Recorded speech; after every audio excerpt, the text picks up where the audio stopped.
অনেক অনেক ধন্যবাদ। বদ্ধভূমির মেয়ে ডক্টর কবি সেলিনা রশিদ চমৎকার কবিতা শোনালেন।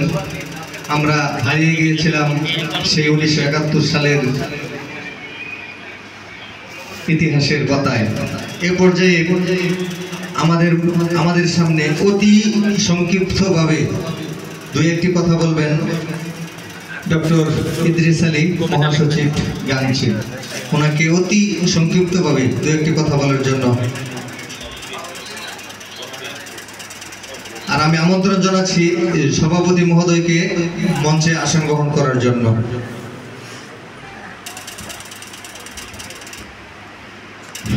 আসসালামু আলাইকুম।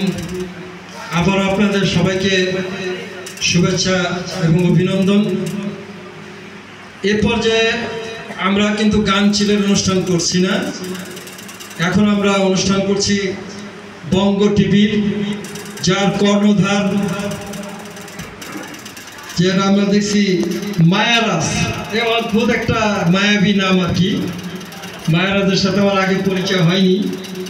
তার যে একটা বঙ্গ টিভি আছে এটাও আমার জানা ছিল না, এবং তিনি যে গুণীজনদেরকে সম্বর্ধনা জানাচ্ছেন, এটা আমি মনে করি তার একটা বিরাট কৃতিত্ব, অবদান এবং মহত্ব বলতে পারি।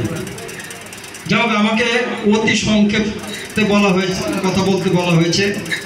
আমি গত 3 ঘন্টার ভিতরে যেটুক আমার অভিজ্ঞতা হলো, গাংচিলের পার্ট আমি ছেড়ে দিলাম, বিকজ গাংচিলের সদস্যের সাথে অনেক সময় কথা বলার সুযোগ পাবো।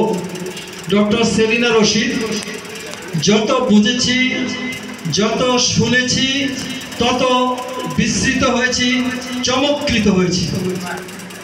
বদ্ধভূমির মেয়ে কবিতাটি উনি বললেন, এই কবিতার কথাগুলোই আমরা ওনার মুখে মুখে শুনছিলাম। শুনে আমরা